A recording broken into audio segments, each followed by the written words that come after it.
So if we ended up with the one-pager and everybody could fill it out without worrying about a lot of deductions, we have tax expenditures of $1.3 trillion or more a year.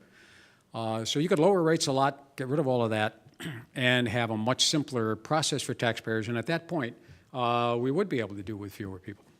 The likelihood of that probably is not great. So if all these deductions went away, it probably would not be that important in the future for politicians to release their tax returns.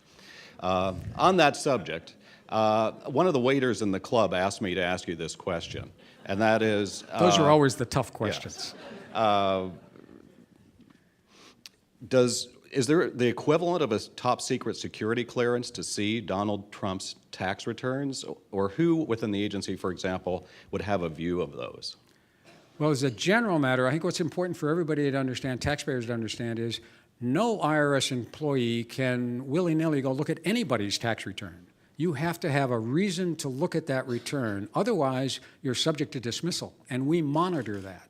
So it's not just the president's tax return, it's any taxpayer's return is sacrosanct, and the only employees allowed to look at it are people who have some need to actually see that particular return. And we take that very seriously. The employees understand that, and as a result, we have very few. In fact, most of what we call the UNAX violations are employees looking at their own return, which is not allowed, or looking at a relative's return, which is not allowed.